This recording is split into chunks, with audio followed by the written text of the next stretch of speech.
So I was aware. Obviously, I've got a lot of business pages, and it does come up on the memories, like old posts and all that. So 45 years ago today, I wasn't even here. In fact, I was in Iraq. I was living in Baghdad. I was in my dad's Spitz. But yeah, so there was a small minor event.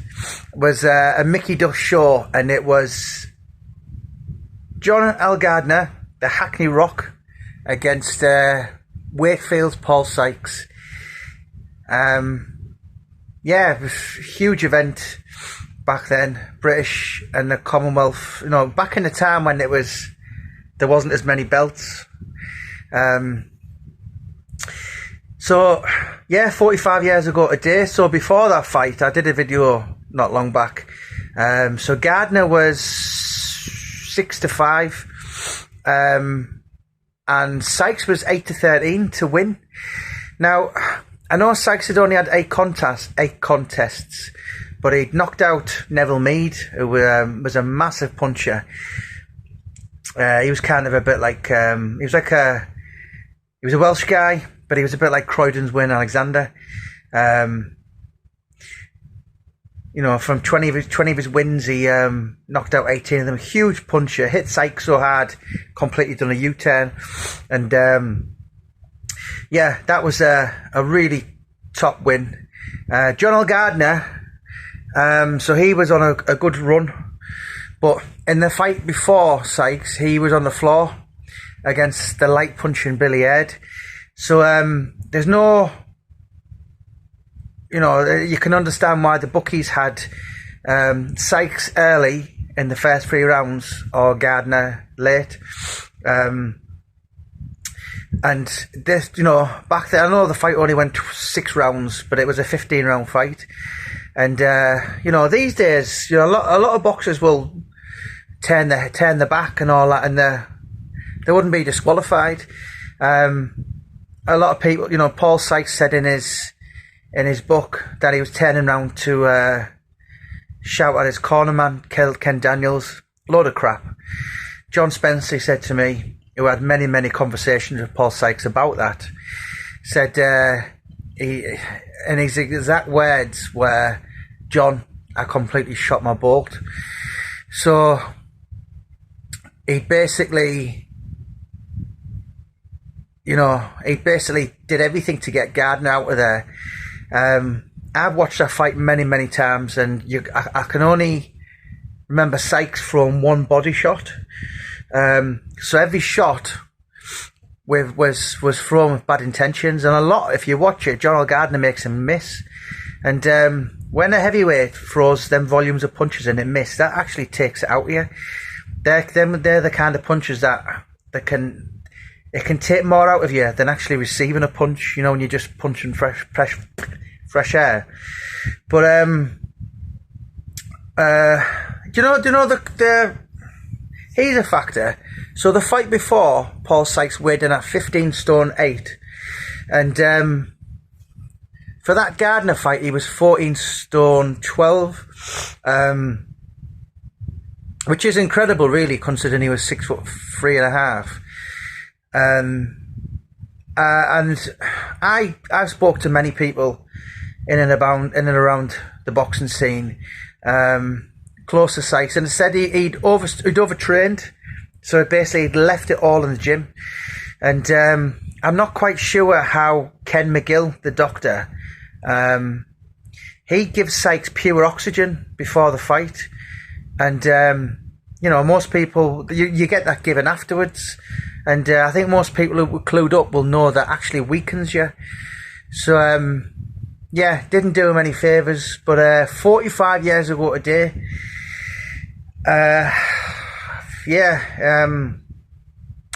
quite an iconic, it was obviously Sykes' peak of his life. And he said afterwards, I was born to compete at that level. Just fell short at the last hurdle, but credit to John L Gardner. He made the bully quit, didn't he? And, after that, Sykes never lived it down, only fought one more time, and that was abroad, because, Mickey Duff, he was absolutely eaten by the boxing writers, never took seriously again, and he was a bit of a laughing stock. Mickey Duff, as little as he was, every time he used to see Sykes, he used to wind him up and remind him of that and humiliate him. But John L Gardner, he was relentless.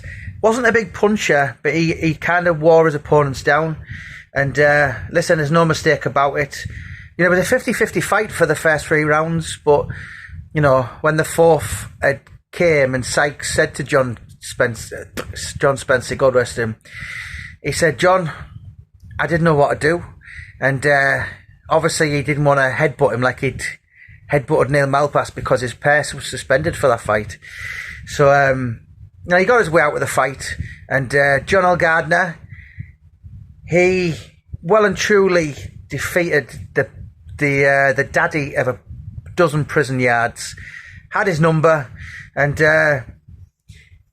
I interviewed one prison officer. I didn't even put it in the book, but he told me every time we had Sykes in our custody, we would always remind him, shouting through the door, John L Gardner says good night, and you cowardly bar steward. I'm not, don't want to swear, because it kind of knocks the value of the video down. Plus, it's not good manners, really. I very rarely swear unless it's in a Billy Connolly way. But John L Gardner, V Paul Sykes for the British and the Commonwealth heavyweight title, 45 years ago today. Let us know your thoughts. Let us know your comments. What did you think of the fight? Were you there? I spoke to a few people who were there. Roy Shaw was there in attendance. Who else was there? Eddie Richardson, the gangster. I spoke to him. He was there. Of course, Delroy Showers and all them. Sykes had kind of the A to Z of British criminals in attendance watching him. Lenny McLean was there.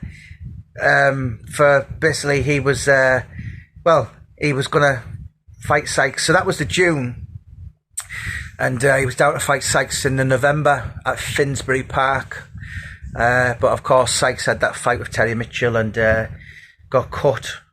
Lenny McLean says in his book he fought 5 doormen. No, not the case. It was just the one man. Terry Mitchell, the only guy to ever really beat a prime Paul Sykes. A lot of people give him good ardens in later years and that, but they weren't beating that guy. He was just, they were just taking liberties, basically. They were just beating someone up who used to be Paul Sykes. But anyway, let us know your thoughts on that. It was big news. I was talking to Martin O'Neill about it a couple of years back. So this was 1979. This was obviously Nottingham Forest are winning European Cups. Brian Clough at his peak and at his powers, and in the news, in the Daily Star and the Sun and all that, it was like big headlines. So it was the British and the Commonwealth heavyweight title. It meant more back then than it does now. These days you've got many titles, many belts. WBO, Intercontinental, Europeans. You can win some of them belts playing snakes and ladders. Back then there was just the British, the Commonwealth, the European, and then the world. There wasn't even an English title. There was like a central area kind of thing, but the English title didn't start till about 15 years ago, 16, 17 years ago. But yeah, it was big news at the time, big news. Quite remarkable, really, considering Sykes from the age of 17 to 30 had only been out at his liberty for 9 months. So really, he fought British and the Commonwealth level on a diet of bread and water and not cat. So he was high secure units where west of the west. The your Durham prisons, your Hull prisons, and all this. He was like kept away. Obviously, the local nutter, if you like. Phil Wheatley said the Hull prison governor, and I think he's some kind of home secretary for the prison system. He said we had to hide Sykes away for his safety. No, it wasn't his safety, for prisoners' safety and my staff's safety. That was it. So obviously, handful. Don't get the tag of the most dangerous and notorious British prisoner in the 70s, the 80s. Of course, lost to Gardner, and then boxed again in March 1980, and then shortly that year, I think it was 81, he was in Strange Ways. That was when he got done for taking a contract out on a union rep, and then of course he did the bookies at in fact that was before that. He robbed the bookies at Haverton Hill, which is kind of in between Hartlepool and Middlesbrough, and the reason he got caught was he had a boxing gloves in his car, and obviously going to rob a bookies in your own car with some boxing gloves dangling down. Quite an intelligent guy, but that's definitely it doesn't kind of merit the intelligence the fella had. One of the witnesses said obviously said he had some boxing gloves in his car. Obviously Sykes being a boxer, didn't take the police to put two and two together. But 45 years ago today, as I said, I wasn't even around. I was probably just being consummated. But as I said, I was in Iraqi, I was in Baghdad. But let us know your thoughts, let us know your comments.